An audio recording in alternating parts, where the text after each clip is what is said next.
I'd like to welcome you all here. It's lovely to see you here in Thurles Library and so many book club members.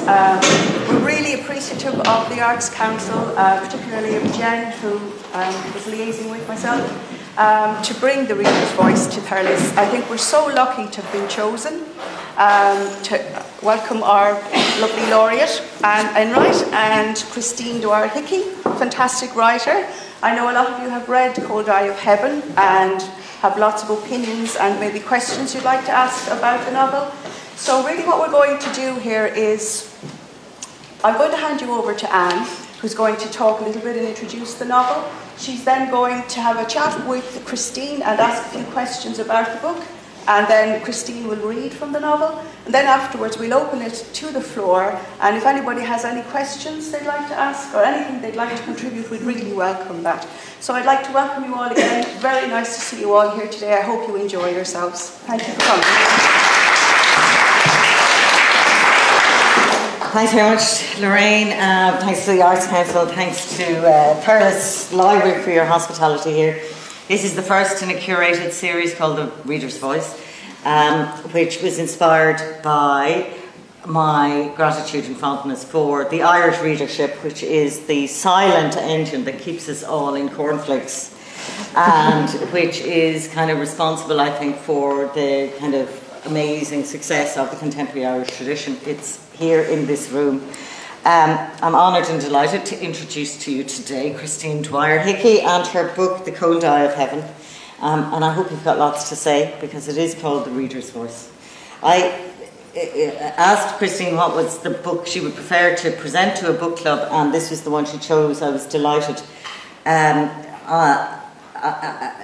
It is about an individual life, and I think book clubs sometimes like to be a lot of drama, a bit of plot, a bit of a moral dilemma, something to discuss. But the strength of the reader is, as opposed to the critic or the academic or the journalist, is the reader lets a book get close into their heads. It's like you're with the book rather than against it or away from it in some way.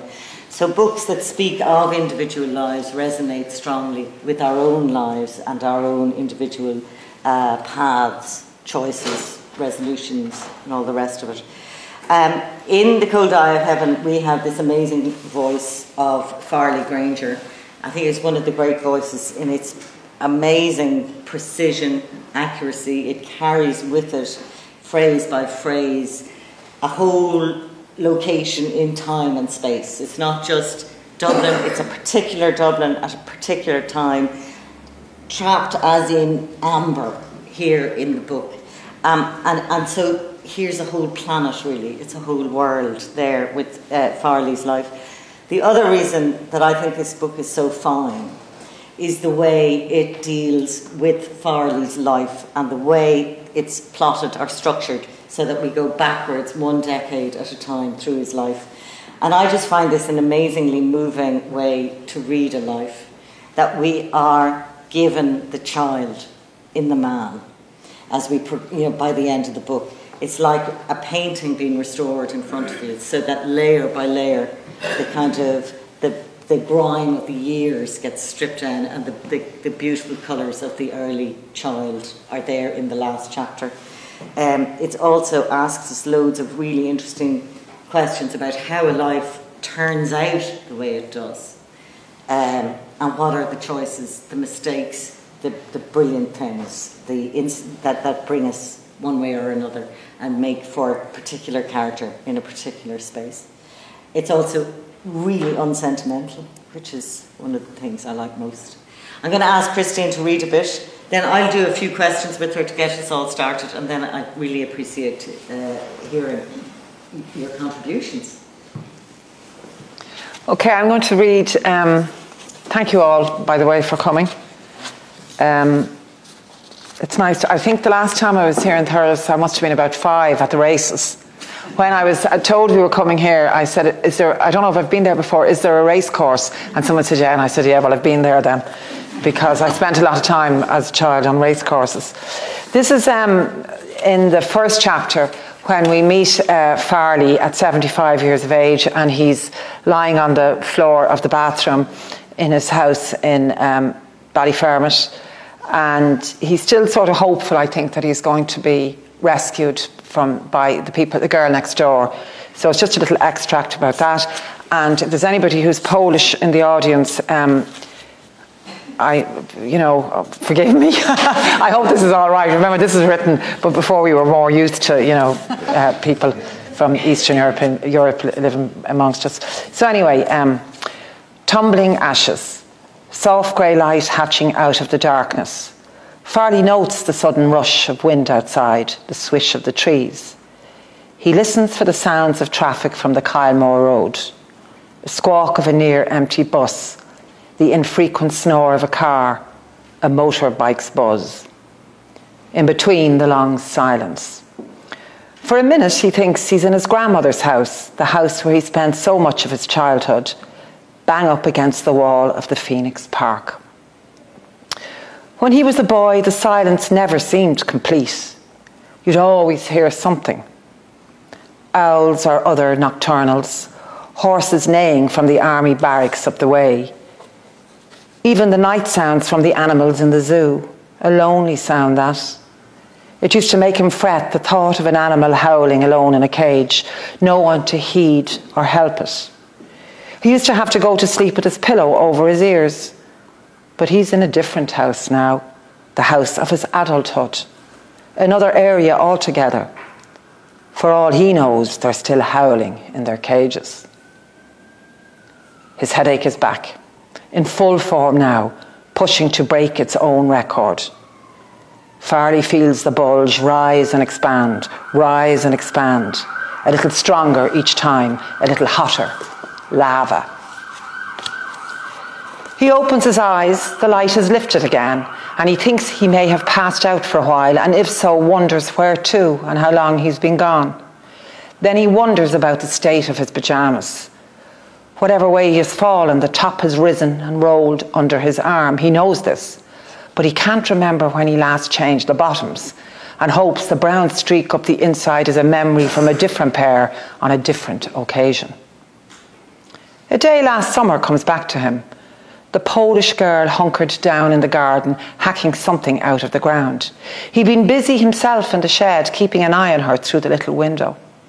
Her dress had been flowery, her shoes made of rubber, and he'd been thinking to himself how old-fashioned these people were, with their vegetables in the back garden, and their cycling everywhere, and their knitting and their second-hand shops where they buy their flowery frocks. Nothing wasted, like people you'd see years ago, or people during the war. When he came out of the shed, she had looked up and smiled at him, then stood and came over to the wall for a chat. She was going later to have a picnic in the park near the Furry Glen, and that had seemed so old-fashioned too, a picnic in the park, something he hadn't seen anyone doing in years. She'd been picking radishes to bring. "Look," she said, holding the bunch up, fresh clay dribbling out of it. "Everybody, they bring something. I have also a bread I make this morning and chocolate I buy in the new Aldi store." He had liked that she told him all that. Then she had asked if he had plans for the weekend himself, and for some reason the question had embarrassed him. He had shrugged. "Just the usual."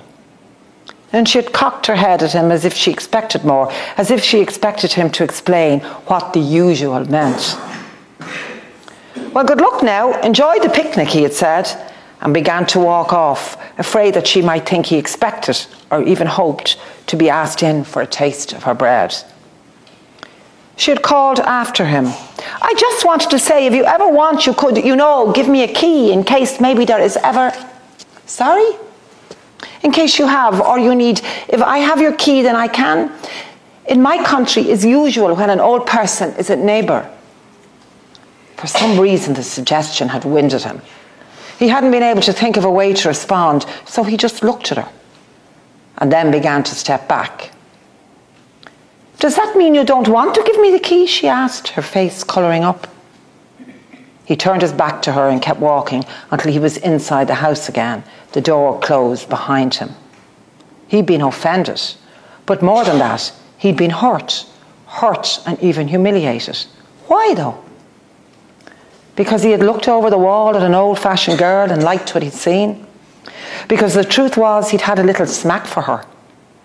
Not that he would have expected or even wanted anything to happen. He had just liked having the possibility there on the air over the wall between the two houses. Not that it had made him feel any younger, just a little less old. So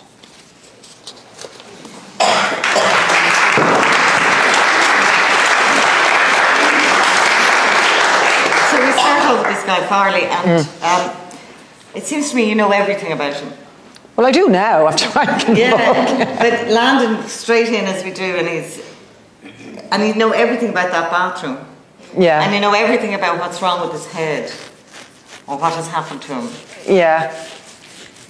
Well, did that come slowly, or did you? Or you know everything about the furniture? You know where the mirror is in the bathroom. Did you lie down on a bathroom floor? I did actually. Yeah. You did, of course. On purpose. Wasn't drunk or anything. Not that particular bathroom, but I suppose it's a bit like the answer to a lot of questions. It's this Mark Twain's answer to how come he became bankrupt. First it was gradual, then it was sudden. Because Farley actually started life as a short story called The Fly Fisher. And it was a short story, one of those stories that I threw in a drawer and I had there for a long time. But there was unfinished business. I didn't want to give it to anybody and I didn't want to do anything with it, but it was always there. He stayed in my head. And I kept thinking about him all the time. And I was writing a different novel about a fella who comes back from India for his father's funeral. And I sort of took Farley up off the floor and I gave him a little bit part in it, and I still wasn't happy with it, and I wasn't happy with the novel, and I'd written about 80 pages and I scrapped it. And I decided I was just going to because it's very hard to give up 80 pages when you've it written. So I decided I'd just go back to him and just be with him and get to know him. So I just put myself inside his head, got back down into the floor of the jacks and took it from there. And I had no idea it was going to go backwards. And was that where you met him first? That's where I met him first, on the floor. Even in the other one, in the original one, it was a kind of a short story called The Fly Fisher. So I then said, okay, we know that there was a suit, that he collected a suit from a cleaner's. So let's have a look at the suit. What am I going to do now in chapter 2? I said, well, we go back to the suit. So I did the day before when he's collecting the suit from the cleaners, and I kind of and I was happy with that. And then now what? And I said, sure, why don't I just keep going backwards? And I go back 10 years, and he'd be 65, and then he'd be 55, and once I got that, it came very quickly. But there had been a lot of prowling around for a long time before I came to that point. But I don't know why I knew him so well. I just did. It was, in a way, it was the easiest book. Very difficult until I got to the end of chapter 2, and then it just sort of wrote itself. Because I didn't think about it too much. I just felt it, and I just pretended I was him. That's how I do it, I think. I just get into it's a bit like acting. I just get into the character and just stay with it and see what happens with it. And what was it about the guy on the floor, do you think, that made you... I don't know, I kind of loved him. I don't always love the people I write about, but I kind of loved him. And also Dublin had been changing so much.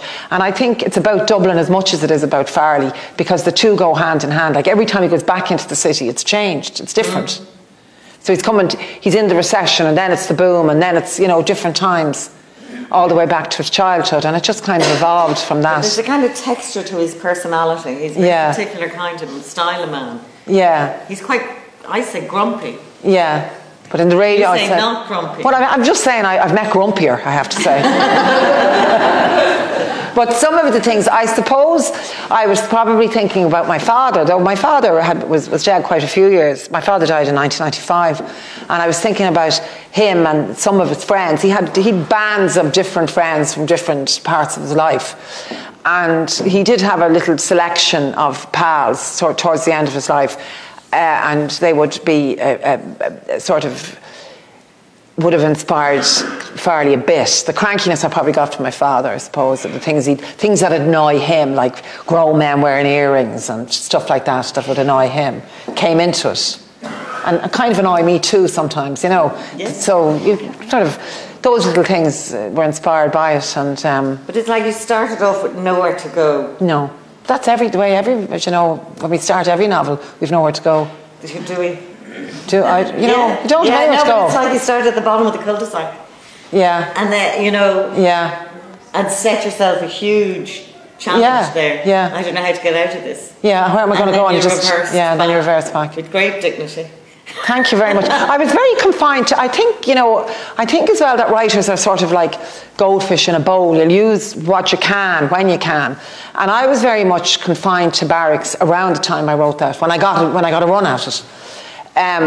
I hadn't been well, and I remember not being, I was on a crutch and I couldn't get around, and all this kind of stuff. So I just sort of decided I was going backwards. So what I did was this. I took a day, say if that day I happened to open a chapter and it was the 10th of September, and it was 2008 or something, but I needed it to be 1965 or 1960. I would go into the archives of the Irish Times for that day and for the Sunday Independent for that week, and I'd pick something. I'd pick a day that happened in that, and then I just put Farley down into it and go on, do something. Do something. The RTE guide. Oh, I didn't think the RTE guide. I did it with the RTE guide. Yeah. There you go. Yeah, so go now, you do something. But there was a lot of things that were coming at me from maybe the radio, or the kids were bringing it back, and little small things that, you don't really realise until afterwards you think about it. They bring something back, a story back. Really interested when you say that you were on a crutch and you weren't well, because I was going to say you start in a very difficult place, but you start with great empathy for the slowness and the difficulties and the physical impediments. Yeah, so I knew about that then. Of old age. And I was being very dramatic. I'd been diagnosed with a condition, and I'd been told that I'd 10 years less lifespan expectation, and I was kind of got a bit dramatic probably, and I was thinking of my own beautiful funeral and how it would be arranged and all this kind of, I'm over that now, but anyway, it was this kind of thing. And so death and mortality, and you're kind of thinking about that for the first time. Well, these are great subjects. I mean, that's one of the reasons we read books, is because the writers aren't dodging. It's a place where nobody's in denial. Just before I open it to the floor, he had a little smack for her, right? Yeah. That means something different now, doesn't it? Well, I mean, smack now means heroin. Yeah. Do you know where that came from? The little smack? I never, because, I don't know where it came from. It was something that was used when I was growing up. People would say, "Oh, I think you have a smack for him," or it's a little. It might be from the German, a little taste from. A little taste, a little smack for, It's just one of those things. That, is it a Thurles expression? No, it's not a Thurles, I don't think. I'd say it's Dublin. I fancy him, it's a little smack, a little smack. Crush is another word, I've heard that though, something like that, Yeah, it's just a little... Little graw. Graws in the font. But Farley wouldn't be bothered with the Irish, He'd be the wrong generation for that. Yeah. Soft spot. Yeah, soft spot, all that kind of thing. So clearly, Farley. Did you say Farley? Did I say Farley? Farley. Is a highly recognisable character to us all. So I'm going to open it to the floor. Is there something in particular that you liked about him, as opposed to other characters in other books? Or didn't like? They can. Well, we can start with praise. I think it's always nice to be nice before anyone heaves a sigh and says, I don't know, I didn't really like it. I felt very sympathetic for him. I don't know if I empathised with him. Yeah. But because he wasn't always likeable. No. I felt sorry for his plight a lot of the time. And I kept hoping every decade things would improve. Yes. But I feel like I know the man. Yeah. You've written him so beautifully and so well-rounded that I know that man. He's a neighbour or somebody I see down the street, even though he's a dog. But even though he's a dog, I like that. He's nearly human, even though he's a dog. He is, but he's a very particular type of human. He's a dog. Yes, he is. He's very much a dog. Yeah, he is. He is a dog. Yeah. You know, but that's what I liked about him. But I think is likability a big factor when you're talking about books? People are often saying that they don't like a character, but you said you really empathised with them, even though you didn't necessarily. Do you have to like a character? No. I don't, but I think some people do. Some people feel they do. They've said it to me. More and find out about their life, but But I think all lives, it's a life examined, and I think all lives, when they're examined, we see the humanity in it. No matter, even if you're writing about somebody who was totally evil, you start to see the humanity in them, and you see that they all started from the same point, little babies, and things happen to them that make them become a particular type of person. So you're going to, in the end, somehow like most people, even if you think you're not going to. But this is just that it's done the opposite way. That's why you can never write a book for revenge, because by the end of the book you really love them. Yeah, if you feel so sorry for them and you get protective, leave them alone, even if they're, even if they've been less than kind in their lives. But I think he's a kind of fella in his own way. He's always trying to go somewhere. He's always attempting. He's always going to go to Australia, going to do this, and it never quite happens for him. And he's good to his mother. Did anyone really dislike him? You're very shy. I didn't think you were going to be this shy. I didn't think you were going to be this shy. I can now see why they give glasses of wine out at book clubs. He was a sad individual. He was. I felt quite sorry for him. Yeah. There wasn't much interaction with anybody else. No, he was lonely. He run through each decade. Yeah, I did a bit. And then his one time was with his wife, and then she dies when he's quite young. And I think too, we were talking about this the other day, about the fact that I know he has drank at certain points, and the night that she dies, he happens to be drunk, but he's not really a drinker, and that also gives a certain loneliness to him when he's an older man in particular, But it wouldn't work. Do you think it would work if he had been a woman character? Yeah, I think. Yeah? I was often tempted to do it. Social isolation goes more with male characters. Probably, yeah, probably. I was in Italy, and I was looking at 4 older men with their shades on, and they're little fellas, and they're delighted with themselves, and they just sit on a bench and talk, and they're all hugging each other, or they might be outside a cafe, and there's one fella's a glass of wine and the other one fella's a coffee, and they just don't spend any money, but they play cards and they have great crack, and their interaction all the time. But you couldn't do that in Ireland. There's only the pub, and if you go there sitting over one cup of coffee, the barman will be telling you have something to say about it, So there's a loneliness in that age group of a male particularly. They finish their job, and then they don't want to go. They don't know how to go to a supermarket. They don't know how to do anything else, and so they can be very lonely. Was there any sense of withdrawal in him from the world? Probably as he got older. Yeah, when his wife died, that did as well, and then he was let down by the fella. He thought he had a stake in his business, and he was kind of isolated from that. And then, of course, he also let his friend down by having an affair with his late wife's sister, who happened to be your man's wife. But yeah, he withdrew from life. But I think the suburbs in Dublin, you see, it's different to, say, a country town where there's a certain amount of equality. People come in and out of shops, and they meet and they mix and all the rest of it. But in the suburbs, whether it's the working class or middle class or lower middle class, whatever it is, all the houses are the same, and everybody's kind of almost pretending to be the same, and mostly, not all. And he's behind his particular little wall, and he doesn't really mix. And then he did have a certain thing in his work life, the 4 courts, all around the courts. That's another world where he could mix, and he belonged there, and people knew him. But when he goes back to it, he walks down the quays, and nobody knows him, and he's kind of, so he's isolated then as well. But I think he's in every man. I think there's a lot of men like that, I thought his interaction in the dry cleaners was very interesting. Yeah. With the ladies. And it was kind of like, generally Irish people are not that fussy. I mean, if somebody says, well, I'll get it to you tomorrow, that'll be all right, Yes, yeah. And that kind of way that he was, I thought, because I lived in the States for years, I've been much fussier. Yes, yeah. And I thought that was interesting. Yeah. He needed it, though. He needed to he needed to look his best. He was nice about it. I mean, yeah. About it or anything. Yeah, but the pettiness of the woman.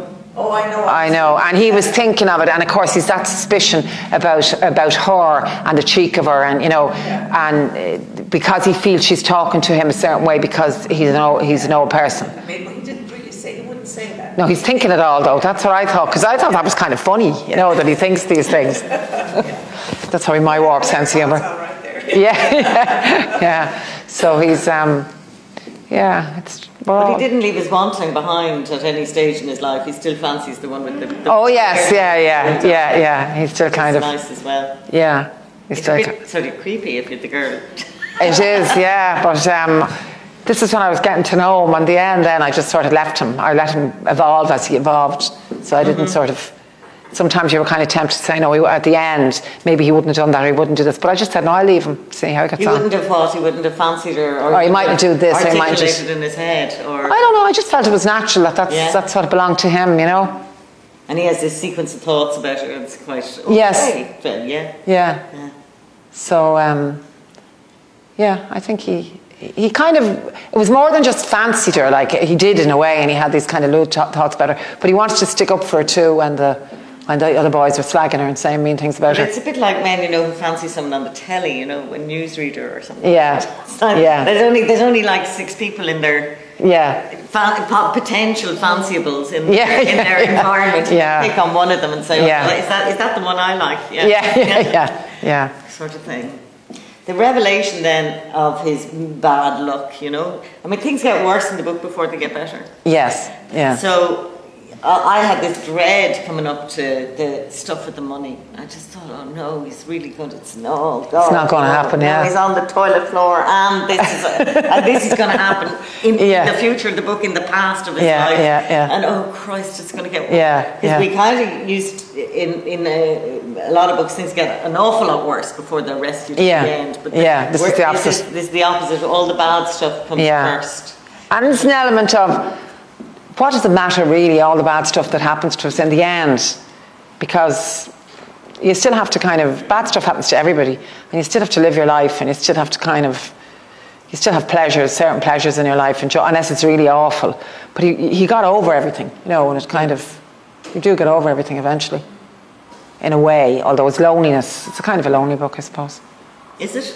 He's a bit lonely. It was a lonely book. I thought he was lonely, but he's a survivor. He was a survivor, yeah. He was quite a strong individual. Yeah, he was a survivor. Yeah. Yeah. I had a lot to put up with the brother and the mother, and carrying the mother upstairs and all that kind of stuff. Losing the wife so young. And losing his wife so young. He still had a pride. He still had his pride. His suits. Yeah. The shoe. And the shoe. This is the telling detail, Yeah, the hole in the shoe. With the souls on show. Yeah. Well, one of them done. My father-in-law, who was a complete opposite in personality to my own father. My father-in-law was a real sort of gentleman, and very, very fussy about his appearance, and really, really gentle sort of a chap. And he used to polish the soles on his shoes for receiving, in case he went up to receive. At the same time, he would go to the mass that some priest called Flash somebody would do, because it'd be quick, so he could go for his couple of drinks on Sunday morning and come back. But he was very fussy about the shoes, about the soles. But I doubt my father ever put his 2 knees at an altar in his life. After the day he got married, I'd say was the last time he did that. And Aaron stands up anyway, so it's all right. Yeah. It's very, very hard on the joints. Yeah. That's right, people don't kneel. You used to have to kneel at the altar, and yeah. How did people feel about going through to that kind of revelation? You knew it was going to happen, this awful thing with the money, But worse things happened to him, I think. No, that's true. They also... The little baby. Remember the baby? Yes. His baby sister that he missed all his life. That I think that children grieve. They didn't speak about it if a baby was born and a baby died. Yeah, let's get to the end of it later. Oh, all right, okay. I'm skipping. I'll tell that again now. This is like time-keeping thing. But first of all, there's the money, and then after the money, the plot is really fiendishly organised. That we begin to realise that there has been an affair, and then the plot thickens, as they say, and we realise that it's the sister, and all of it is kind of easy and natural, relentless. There's a kind of relentlessness to the backward flow of the book, Yeah. Did you know all of that? No. Or did that No. That just came together. It just came together. I don't know at what point I decided. I do remember that I had to decide that his wife had to look different. She was a red coat and buttons, which was considered to be very glamorous at the time. But his mother would, Farley's mother would probably think it was a bit common, but for a lot of people it was glamorous. But I had to make her stand out to be different. So I remember my own daughter coming in, and she's lovely, long black hair, really black hair. And my kids, you know, when you hear people talking about how they write, and it's usually men saying they have to be locked away, and there's fellas getting under the stairs and putting bags over their heads and whatever they do. But like, my kids are used to, they'd sit on my head when I was writing if they needed to. But she's a young woman now at this point, but they still think they walk in and they just talk to you. So I was working away at the thing, and I was thinking at the back of my head, how am I going to make her different? How do I make her different? So Bonnie's there saying, what do you think of my new shampoo? You know, young and a bit full of herself. Do you think it's nice? Yeah, I said, oh, you never listen to me, you never bloody listen to me. And then I said, oh yes, I do. So I gave Martina, his wife, the black hair.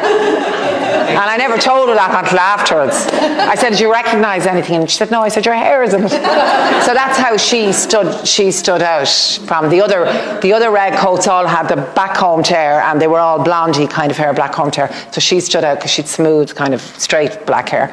But before we get to her, we have to get through her sister. Oh, sister, and yeah. When I say it feels natural, the way the plot developed, that kind of happens too. The grief. Yeah. The grief, yeah. Yeah, that would be the one move to the side rather than going off. Yeah. You know. And then we meet her later. Yeah. We meet her later when she's a little girl with a patch over her eye. Mm-hmm, mm-hmm. But yeah, he's having an affair with the sister after his wife dies. And she said, did she say to him, I know you pretend. I know you're pretending I'm her. And then she said, it's okay because I'm pretending I'm her too. Yeah. Because they were both so grief-stricken that just kind of happened. But it feels like things that we hear around and about. You know, somehow that some people might marry the sister, for example. It does make, you know, it does happen. That you say, oh, that wouldn't happen. Yeah. It all just feels terribly like life as we know it. Yeah. Goes through. Yeah. I love the way that I love that scene in the hotel because of the football. I don't know whether it chimed with you that we're going through world events or events on the television. Okay. That's something else he missed. The football, yeah. He missed the football because he was upstairs. Yeah. He's all day planning to get to see the football match, and then in the long run, then he goes to meet her and he misses it. Anyone have any questions about how that was mapped out or planned, or what, you know, how all of that came together? Or not? Any question will do. Or has anyone been to Butlins? You've all been to Butlins. You've all been to Butlins, I'm sure. I had a terrible time in Butlins when I was a child. My mother won the talent contest. It was the most embarrassing time of my life. Oh, mortal. Yeah, and she wore a maxi dress. A black and gold maxi dress. Worse and worse. Yeah, it's getting worse. And I lost the money that we were saving, the pocket money. My father drove us there, shrugged his shoulders and said, Jesus, it looks like a concentration camp, and fecked off and left us to our own devices for the week. He wouldn't be seen dead in the place. But anyway, she won the contest and we were being interviewed and things like that. And she sang Bill. Not my boy Bill. He's just my Bill. An ordinary guy. He hasn't got a lot that I can you'd meet him on the street and hardly notice him. His form and face, his manly grace, all this. Yeah. And that could be in a book, but you have to pay by the line if you put in songs. So nobody puts songs in books. Yeah. So she did that, and I just remembered Butlins as being. I lost the money, and then I got onto the chair playing things, and somebody vomited and the one before, and it all hit me in the face.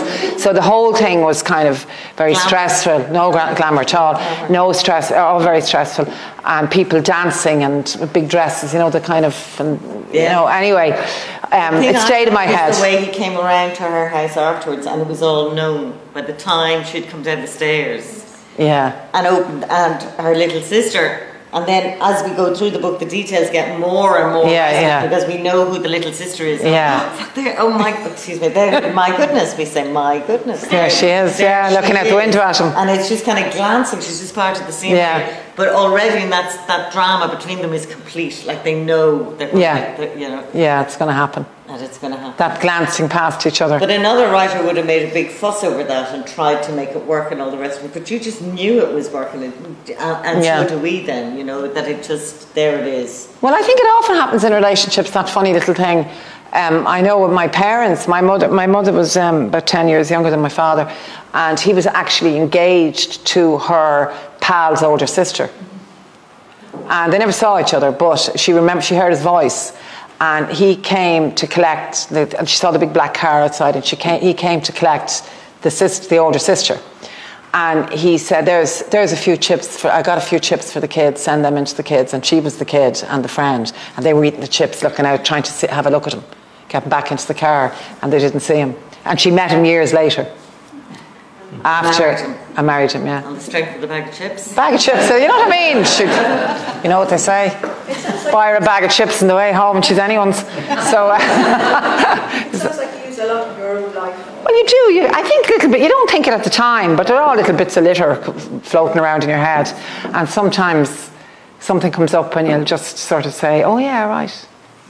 That'll do me. Because, as I said, I was confined. I couldn't go out and look. And sometimes you look too far and too wide for things, and it's staring you. That sounds like a country and western song now. Ding, ding, ding. Yeah, but you know, it's true. It is very wise. Yeah. It's true though, and then little stories will come back from the courts, because my kids and my husband all worked around the courts, so they might tell me something that happened, and and I used to work in the courts as well, so I know the world of it, you know. And you use what you have, you know. So, my mother told me when I was starting out, write what you know, and then she read my first book and she said, how did you know that?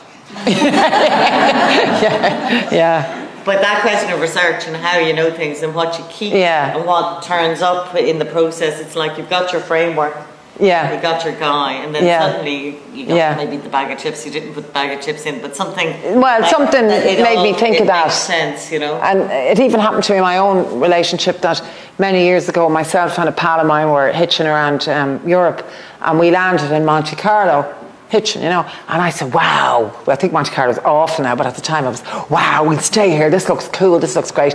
And the next thing, the police were around us because we were two big haversacks and two big coats, she'd a duffel coat and I had this big huge coat on, and we were just like not the kind of thing you want to see in Monte Carlo. And we were escorted out, and I was disgusted, absolutely disgusted. I was about 18, I think, 17 or 18, absolutely raging. And the police thought we were hilarious, but they dropped us to a hostel in Cap d'Ai, which is probably just outside Monte Carlo, but it's in France. It's another country, so it's safe, they got rid of us. And we went in, and there were all bunk beds and you had to sleep in, and we could hear somebody playing the flute. And she said, it sounds like there's something, a bit of crack going on. We'll go down and see what's going on. And I wouldn't go. I was too thick for being, evicted from Monte Carlo. I was too sulky. But it was my husband who was playing the flute. I didn't find out for years later, for a few years later when I met him. So I think it can happen, to people, that our paths almost cross. But you'd hear them, but you didn't. And that stuck with me, that kind of idea as well. Been there. That's a lovely idea, because when you're working on a plot, you're always worried about coincidences, because they happen in life, but if you put them in a book, they don't work sometimes. Don't work. It's too much, it's too much in a book, to have a nearly coincidence, or a missed coincidence, or a reclaimed coincidence, then makes, has a kind of poetic sense to it, which is lovely. Yeah, so I think the past of our parents do kind of stay a bit. And as I said, Dublin was changing so much too. I was kind of thinking about that as well. Let's talk about him as a child. We'll talk about Dublin as well, but let's talk about him a little bit as a child. This, there's a lot of issue-driven kind of talk in Ireland over the last 20, 30 years, but here we have this it was all happening there in the fever hospital somewhere. All that kind of life that people spent a lot of time mourning and crying over. Really, terrible when the kids got sick. Was there unremarked, and it's unremarked in the book as well because of the backwards way. If you'd done it, started with a child with these issues, and then you'd ended with it. And you say, oh, that was because of the awful things that used to happen in the old days. But we roll back into it, and it just seems like, all those awful things were happening, and. I came across a lot of articles about the Fever Hospital in Cork Street, and then a fella who was doing a bit of work for my husband, he was in the courts, and he was retired, this fella, but he just did a bit of work here and there. A very nice man and very interested in a lot of different things. And he said, does she know about the numbers? He said something about the Cork. I don't know what happened. Was he in the Cork Fever Hospital? It came up in conversation. Now, you wouldn't have known. But I think Dennis said, I think Christine was looking for something about Cork Fever Hospital. Does she know about the numbers? And I didn't know about the numbers. But anyway, every child that went in was given a number. And your number could be in the thousands. It could be 5. I think his is 5011 or something. And it meant that if you had a child, if you were living in the country and your child was put up to the Fever Hospital in Cork, and there could be in Cork Street in Dublin, it could be for all sorts of things like TB or diphtheria or whatever kids got, but it could be in hospital for a long time. Every night in the evening press, the number was there, and it said improving or better today, and they'd give a little report. Because they couldn't ring. People were out in the middle of nowhere and they couldn't ring. And sometimes kids were put in there for a long time and there was nobody to come and see them, or, you know, so... Yeah, I mean, yeah. But even when I was in 11, I was in the hospital, there were children, our ladies, and there were children in the ward who were never visited. They were never visited because their parents they were running the farm, or they were miles away, or they had loads of kids, they couldn't leave them all. So you became this little number. Yeah. This is only like, I don't know when this stopped. He was born in 1935, so it's probably about 1940 at this point. But I think it went on for a while, that kind of thing, you know. Just it rings true clearly. The response people are, you know, that kind of. And it's his first grief was his little baby sister, and his pal in there, Buddy, his pal, just disappears. Yeah.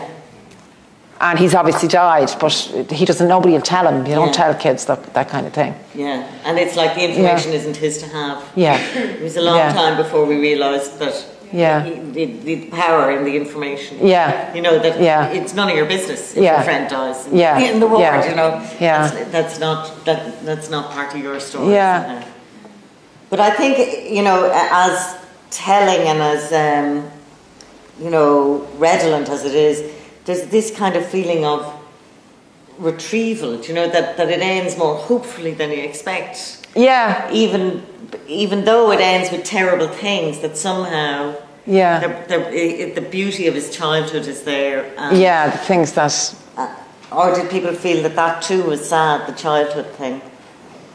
Do you thought it was sad? I did, yeah. Well, I think there's something sad about the format of the book.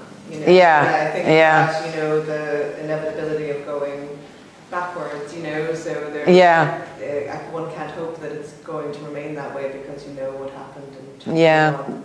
So but the only way I could get around that now is to maybe make the first chapter the middle chapter and start putting chapters on and say you won the lotto. I think it's the strength of the book. I think it is what makes it such a compelling read, and I don't think people read literary fiction to like crack up. But I think that at least change the sadness because you know what's Did anyone feel like me it was hopeful in some way? I think there was just so resonated with being true to reality, like even the image of the kids jumping on the beds. The kids would do. I remember like the nurses came in and the boys were still awake and there was the and they danced to the Glenn Miller, So that's the first black hair. The first black, because the black hair thing, At the same time balanced by, or she touched on a few moments ago about do you know when the nurse, when he asked about the baby and the nurse said, he'll forget about it. Yeah, he'll forget about it. There was no forgetting. Somewhere in the back of his mind, he didn't forget, it was there. It was like, so I think there was a bit of balance there, that there were those moments. And did you feel it as hopeful or as too sad, or? No, I suppose overall there was a lot of sadness, but there was those moments as well. There's. I suppose it's like for life, and that's what happens for life, I think for me, trying the book, it was just that you felt it was so real. That you just felt, gosh, even he's there, did I mention? Yeah. I think it was the reality. Well, I think particularly in Dublin that a lot of older people have to be afraid now, which is something that they mightn't have had to do about 50 years ago. But he suddenly becomes, he's this big, strong fella, can hold his own, and then suddenly he realises that he's to be afraid out in the street now. Two things: drugs, which are featured largely in the beginning of the book, drink in the middle of the book, towards the middle of the book. Yeah. Do you want to talk a bit about that? Well, Dublin, I think, is we have a serious problem with drugs. We still have. It's actually getting worse since I wrote that, I think. And I'd gotten into the habit for a while of driving into town. Every time I went into town, I'd drive into town. And then the traffic just got so bloody bad. And then, I just suddenly decided I'd start getting the bus. And I started getting the bus into town. And I noticed the differences. First of all, you went from when I used to get a bus regularly where people would be very quiet, and if they met anybody, they'd be talking like this. Suddenly everyone's roaring their business down into mobile phones, and you're hearing everything about breakups and about this, that and the other. But also I noticed that an awful lot of, at a certain time, my husband told me that when you come home at a certain time, I think it was Thursday, was Dole Day, that you could feel the buzz of the drugs. They're all going in to get their drugs into town on that particular day. And we've a massive problem with drugs in the city, and it's a pity because it's changing, and it's very hard to keep sympathising. You know that these people are in trouble and they need help and all the rest of it, but when you're afraid, it's very hard to be sympathetic at the same time. And I was with my three beautiful little nieces, and I was bringing them into town, and we were going they'd stayed with us, and we were going in to meet their dad, and we were up at the front of the bus, and I said, we'll ring my husband, whose office at the time was on Bachelor's Walk. We'll ring him, and I'd get him he'd be acting the idiot out the window, and they think that was hilarious. So I rang anyway, just anything to make Dennis make an idiot of himself. So I rang or texted him, I think, and I said, then I'd be able to show them, and I said, look out. So I said, oh, look at Dennis. But I looked down, this is a broad daylight, 4 o'clock on a lovely summer's afternoon, down in the doorway, there was a fella shooting up, and the three guards said, look at him. And this is what they were saying, and this is what the whole, the boardwalk that we have, and we talk about how great that is, and this is all full of, and you'd never see a policeman around it. We have a real serious problem with it. Serious problem along the quays, but also it's changed. I remember when drugs came into the city, and people were wearing hats, women would start wearing hats, driving through the streets and to look like men from behind. Oh, right, yeah. Because there was crime for the first time, about handbags and all this. But it moved through the generations in different areas, and there could be a map, where it went. They've pushed it over to the south early. It went out to Bray, and then it's gone up. It's out to Tala now. And gone from some estates and the homelessness. Other estates. And it kind of moves like a disease, through the various areas. But I was talking to someone at the Merchants Quay project on the quays there beside Adam and Eve's church, and they were saying that if it's anybody under 30, anybody over 40, the problem is drink, and under 40, it's not just drugs, it's drugs and drink. Okay. Yeah. So there's that amazing scene, which is much closer to home. It's like he's quite estranged from the junkies. It's like that, glimpsed out of the bus, whatever. But he's right in the drinking scene. Yeah. So, and I think he had a real relish right in that scene. All the things that were just coming and disappearing, and not being able to enjoy his retirement and the awkwardness of it. And being afraid, But also the idea of what they look like. Because I was sort of thinking about, he's the age now my father would have been when he died, say. But so you're looking at it, trying to look at it from what way did he think? Well, he didn't see those junkies. That was a new thing. Yeah. And I was trying to see it from someone's point of view that they're like ghosts going around. They just kind of slip in and out and slip in, and they're so frail, and they're slipping in and out of places, and all the things that have changed so quickly in Dublin. The aggressive beggars and the different types of beggars that came in, and the girls in their long skirts and their, for the Roma gypsies that came into, and all the different sort of beggings that didn't exist. And he's quite racially aware in a way that a man of his generation would be. Because it's a novelty. It's still a novelty. Change. Yeah. So, I mean, it's a bit of a love letter is too strong a word. Yeah. But it's very much in the weave of the city. Yeah. Yeah, and if you're looking at like the parts of the city that I knew pretty well, Thomas Street and all those, and you'd see them the fellas on the bus, or they're going in to get a few messages once a week, and they show each other their drugs, and they tell each other all their...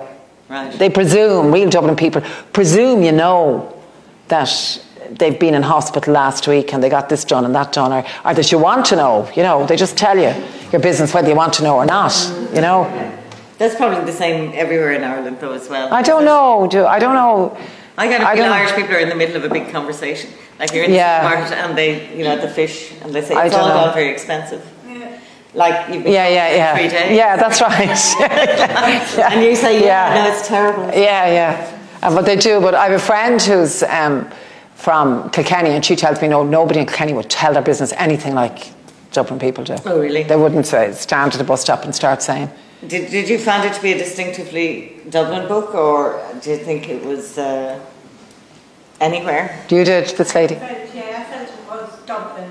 I don't know Dublin a lot. Yeah. And I thought if you did know Dublin well, you would be working out as they move around the city. Yeah. And, I also thought for you to go back and find older sayings and that would be very good, because again, I wouldn't know them. Yeah. You know.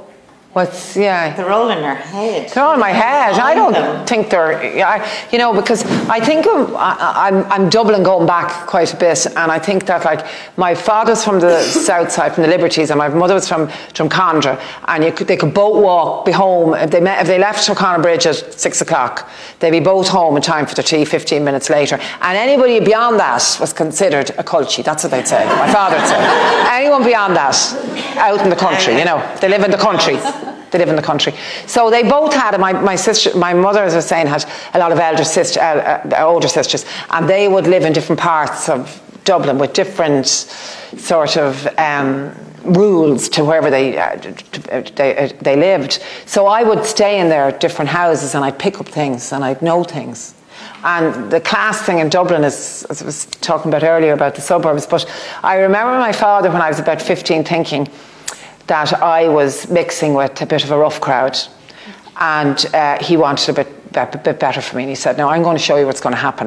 Your father always thinks there's more going on. He was thinking that like there would be, you know, sex going on or something was going on. Well, a little, you know, no such luck as far as I was just pals with them.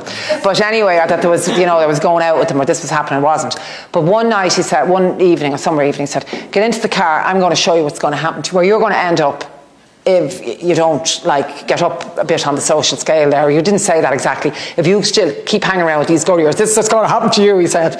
So I got into the car with him, and he drove me into the flats in Mount Pleasant, I think it was. I thought it was brilliant.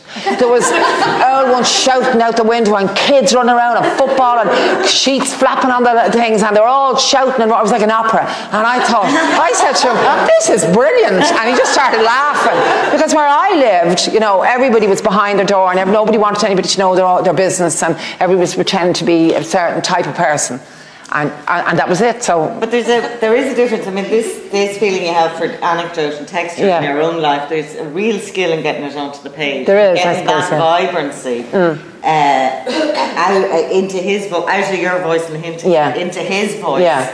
I think it is that real serious attention and respect for location, as well as the time, as well as the tilt of his language that gives it that really integrated, vibrant thing that makes him really live on the page. Yeah, you know. Well, I think it's important not to overdo that. You see, when you're doing it, if you do it, but you don't overdo it. Yeah. Some people do overdo it, and they put, especially if they're writing about Dublin people, every little, you know, the way that we tend to put the three syllables in a 2-syllable word and all that. And I put every little bit into it. And I think when you do that, it can be overdone, and it's tiring for the eye. I think that's an endemic problem in Irish life and literature, that there's a difference between being a character, as in he's a real character, and being a character on the page, which is a much profound, a lot more stillness and interest, and much profounder way to proceed that you can't. That's a terrible locution. Sorry, I didn't say that. But a much more profound thing, lasting kind of thing. Yeah. And it's listening to different people. Like my aunts have these. I remember being at a talk one time about James Joyce, and they were questioning. I was too shy to put my hand up, but they were questioning certain things in Ulysses and Finnegan's Wake and what all the academics doing, what it mean. And I was kind of thinking, well, my Auntie Sadie used to say that, and my Auntie Bridie used to say this, and different. Like there's a word that I never hear, sort of, and it's in our family where we all use it. Mawsy. It kind of means clumsy or feeling a bit awkward. God, you're as mawsy, and nobody else seems to know what it is. But I've seen it. I've seen a different spelling in Ulysses that doesn't sound like, but it might be mawsy instead of mosey. That kind of way. I'm thinking, I'm wondering. Around. Yeah, mawsy, the way it's used. But there's different words that I know comes from my mother's side of the family. You can actually overdo that too. I think what I'm saying is a little bit that the life is this way, but what you're doing at the desk, interrupted by your daughter, is really quite particular and precise and controlled. Yeah. Well, I just kind of get into character and hope I'm staying in it. I don't believe her. I do. That's how I do it. That's how I've always done it. The other thing is I visualise. I mean, I thought everybody did this when they were writing. I look at the thing in my head before I describe, and then I just describe it. Okay. If it's a scene. And I really got the hang of this when I was doing Tatty, which is a story bit like Farley, except it's the other way. It's episodic, that she gets a little bit older by a year in this case, so her perception changes as she gets older. So I would have to say she's 5 now, so I thought, what height would you be? And you'd be looking at things this way and then describe them. So you had to kind of keep getting the height. So I imagine it and then I describe it, but you can't look at a feeling. When someone's feeling something, you have to feel it, I suppose. I sometimes say, no, it's all right, I'm only writing. if I'm sort of if you're in the thing, you're sort of if you're like doing this, yeah, so I know I'm only writing. Turned into a knot trying to do it, but a physical knot. So I was wondering, have you discussed the book with a Dublin audience or Dublin readers? Yeah. What the perception? They think it's funny.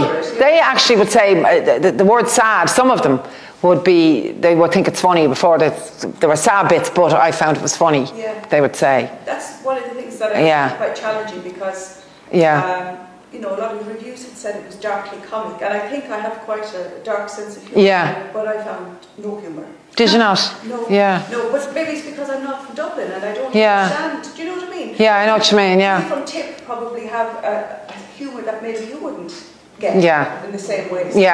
So everybody's different. Rather than in the writing. No. It's really quite possible. Interesting whether people get the bounce in it or the jokes or not. Yeah, well, they're not jokes, but it's just something that might be funny that happens. Yeah. And he has some.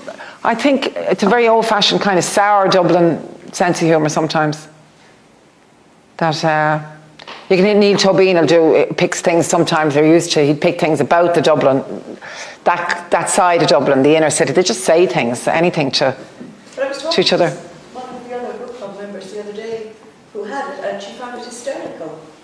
She was really getting a great thing out of it. So I just thought that was interesting. Such a different reaction. Yeah. Oh, that's good. And what way was it hysterical, or?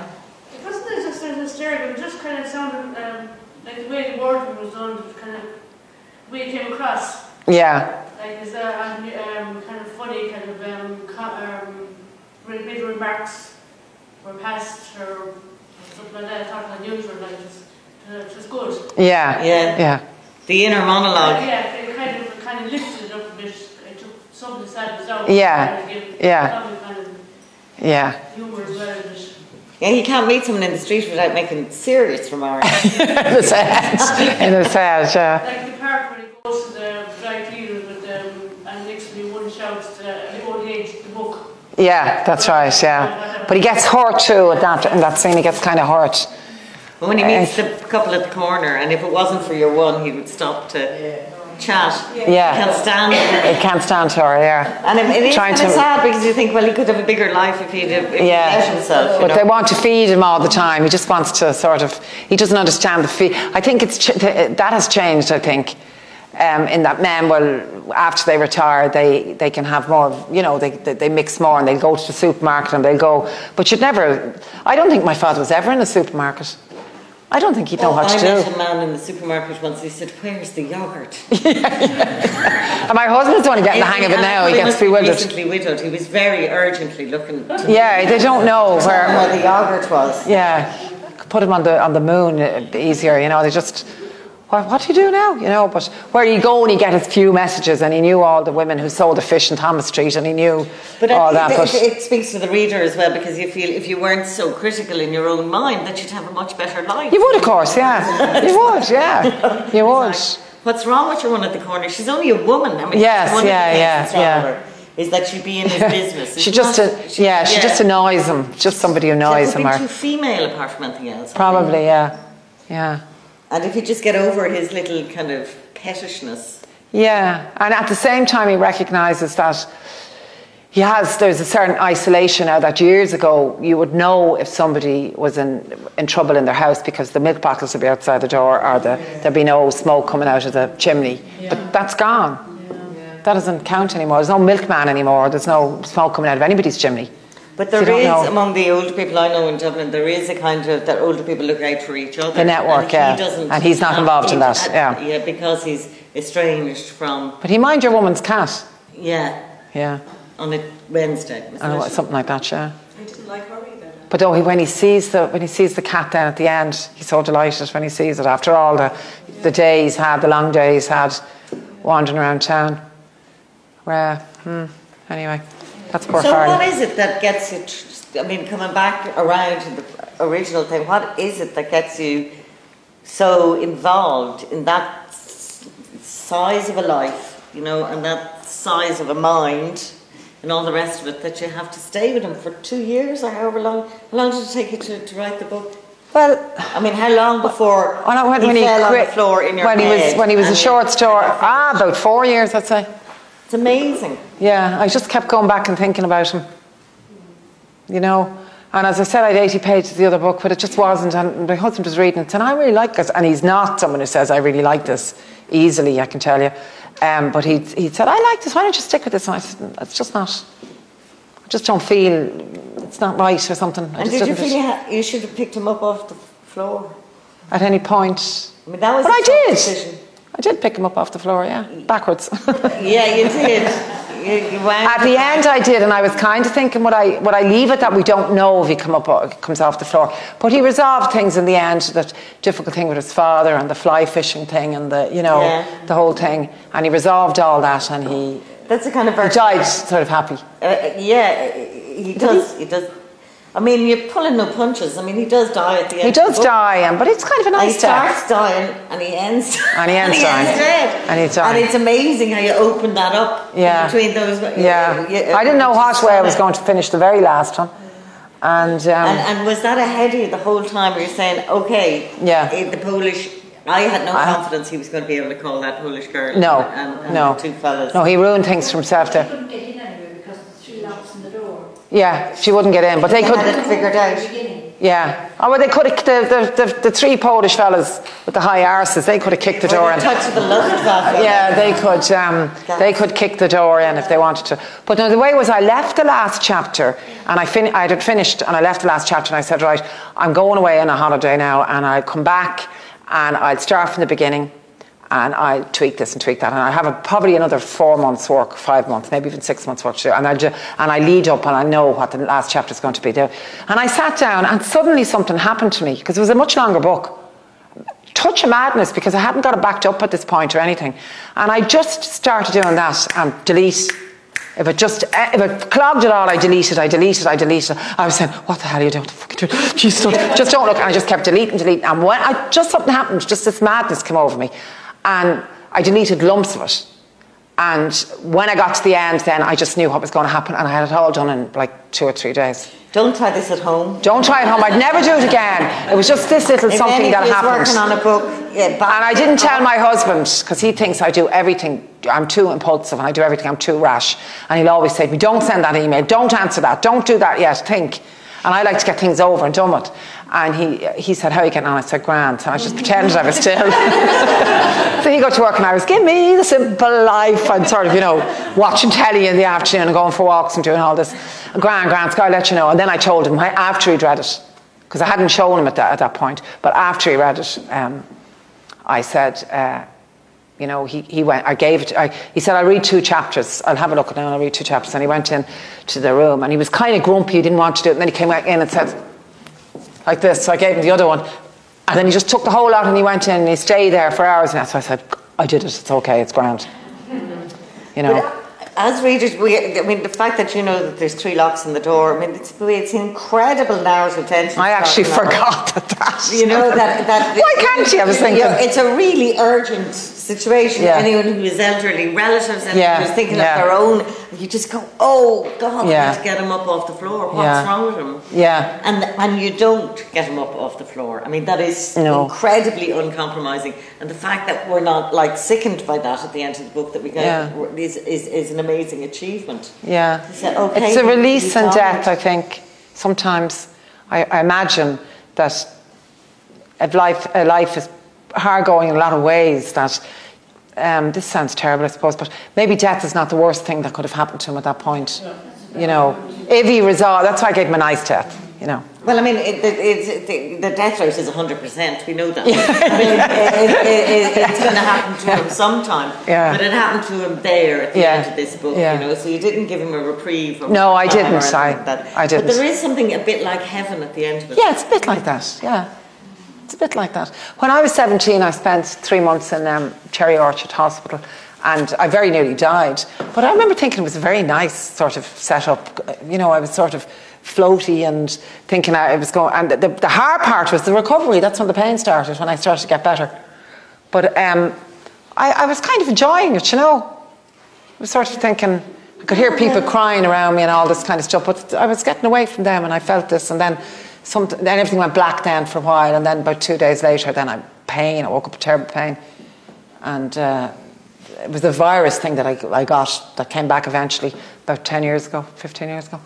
So anyway, just thought I'd mention that. But it's not, I felt it wasn't the worst. Since then I felt it's not the worst thing that could happen to me. Don't you feel... I don't mind dying now. Yeah, I had some scare when I was around 16. Yeah. And which turned out to be fine. Yeah. But I kind of drifted in a sort of beautiful way, thinking, well... Yeah, I'll go. Yeah. Then they'll be all raging. Well, perhaps a little bit of that. Maybe that's easier to say then. Then. Certainly it would be different now. Yeah. Well, yeah, but you know, I mean, I don't mind. I don't seem to fear death the way other people do. I don't fear it. I did for a while, I suppose, but. Anyway, I don't know how much other people fear it. Well, they tell you, don't they? They seem to get very. He's going to, don't make him die, you know, this kind of thing, and let him live. But anyway, we're being very bleak now on this lovely afternoon, looking out at the rooftops. But it's something like heaven. Yeah, that's what I'm trying to say. There is a heaven. There is a heaven. There is a heaven. And where did the title come Say again. Oh, the title's interesting, and that's the only change I made afterwards.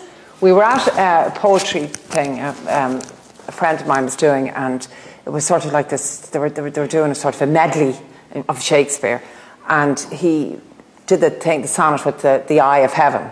He looked at me, and my husband said to me, that'd be a good title for the book. And I said, oh yeah. And I said it to my agent, who, her partner is one of the guys who wrote Father Ted, Arthur Matthews. And he said, you should call it The Cold Eye of Heaven instead. That'll give it an extra little. So I loved that. So anyway, then I went back. That was the only time I tweaked it. In the early stages, I had, when he's on the ground, the street lamp looking in at him like an eye, but I put by like the cold eye of heaven. So I put that in. So it's a bit contrived, and I shouldn't have told you. Sorry I told you now. But that's the only thing that I kind of dickied, go back and put a little dab of paint there. But the cold eye of heaven, you can see time isn't different to time. Time's momentum either. No, I was just going to ask that question. I was going to say I thought it was very good for the book. Yeah, because titles are tricky, you know. Kind of a bit frightening in one way. Yeah, because it is heaven, but it's looking at you coldly, yeah. So I was wondering, is it usually the owner gets to decide on... Well, I don't always. I did in that case, and I did in my last book, but no, one book... The Last Train from Liguria, I hate the title. I'm always giving out about it. But anyway, I didn't get to say on that. What is that book about? It's completely different. It's set in Italy. during it's set in Dublin in the 1990s and in Mussolini's time in Italy. And it's about a very repressed, nervous type of woman who goes over, and it's a sort of a Second World War story. It's a Jewish child. It has a lot of historical colour and drama and all the rest of it, and is therefore quite a good book club book in some ways. Yeah, it is. It's big though, and I didn't think people would have the time to read it, where the structure is kind of easier for the Cold Eye of Heaven or maybe Tatty, but... I think I was tilting the choice for this series more towards the Last Train. Well, no, towards... I was going to say literary fiction, but that begs all kinds of questions. But more towards quieter books about individual lives, you know. Yeah. And I don't know how that accords with what you usually choose in your book clubs, you know, that it's not a breezy kind of read. Yeah, but it's with lots of excitement and but I like potential biopic coming up, you know. Yeah. But funnily enough, you know, the rights for a film like that, now they didn't get the funding and they didn't make it, but a crowd, they did a very good film. They did it in Irish, The High Kings or The Kings of the High Road or something. It's a very good film. And anyway, they bought the rights for it, and I kept saying, "Are you sure you want the rights?" I thought they'd want Last Train for Gurry. It's more film, you know, filmic. But no, they wanted that. But anyway, as it turned out, they didn't get the funding. And how does it feel compared to the usual, or do you have a really wide range of books that you choose, or who chooses the books, or for the book club? How does it compare to your usual run of books? Is it similar type, or do you have a big range of different? No, Laureate's book club now. Here we have quite a range, and a lot of books you might pick up yourself now. Yeah. So we're all different. And that's true. Yeah. That's right, yeah. You know, so that makes for a good discussion, though. But I find sometimes discussing a book then helps you to understand maybe something you didn't pick up. Exactly, yeah. And is this thing about a character being likeable or not, is that a big thing? Is that a big conversation in book clubs? I think at my age it is. Because Boom. older, I think I don't want to read too many nasties. Too much suffering. I want to know some, and it's lovely to know some history. In a book, I often found out a lot of history that you could have read about because of the research. But they don't have to be just nice characters. No. That it doesn't necessarily mean that nice equals likeable. No. You can also like flawed characters or characters that are a bit... Well, some nice people are unbearable. Yeah, they are. Who wants to read about them? It's bad enough having to live with them. Don't you think? Would we wrap it up there? Is there anything that anyone wants to add, or what was it like letting go of him? Yeah, he was hard enough to let go of now, I think. I think it's probably the book I like the best. It was hard to let go of him, and sometimes I'd say, poor Farley. Or if I'm going down on the bus route down to the Four Courts, or, you know, I'm around the Four Courts area in particular, I think of him. He kind of comes back, you know, a lot of the time. Like my husband recently stopped working. We don't say the R word because he got out a few years ahead. Not that many, but he didn't take it as well as I thought he would. For a fellow who's always dreaming of retiring, you know. But it was a similar thing with him. I think he felt a bit lost when he withdrew, because it's a whole network of people that's very unusual in like the Four Courts are a bit like a race course in that everybody is equal in a way. Like barristers will know real rough diamonds and criminals, and they'll be friendly with them, and and it's not all one sort of people mixing, and they'll have a drink together, and they'll, you know, barristers and solicitors and all that. And it's a very interesting world. So you withdraw from that and you miss that, you know, I think. Yeah. Do you know what I finally loved was the revelation that he was good looking? Oh yes. And that made a huge amount of sense then. Yeah. He was having quite a lot of success. Yeah. And the fact that you hid that from us because he didn't think of himself. Well, a lot of people didn't know who Farley Granger was, you see, either. I looked him up then. Yeah. But the fact that he was called after a film star, and you go, oh, this guy's a good looking guy. Yeah, he's good looking. I want him to be kind of good looking, but not really know it that much. That it just kind of happens. Like the girl in work, Noreen, or is it Nora or Noreen? Noreen is kind of mad about him, but he doesn't think of it. You know, he doesn't know really. He's kind of a bit stupid.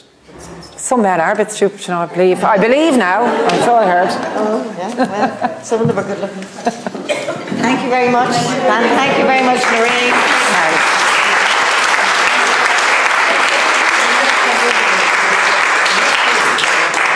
Anne and Christina, I was fascinated, and I'm sure the rest of you were. I could stay listening to you for the evening. Thank you so much for giving us your time and being so generous coming to Thursday. Not at all, our pleasure. Appreciate it. I forgot to mention earlier, I have some of both authors' work on display downstairs, and for anyone who hasn't already picked up a copy of Cold Eye of Heaven, there are some to borrow down there, and also some of Anne's work and Last Train. From Liguria. Down there. So for anybody, there's only one copy. You'll have to be quick. Thank you very people much. are going, yeah, it's stupid. But it's like saying Last Train from Leinster. Doesn't make sense.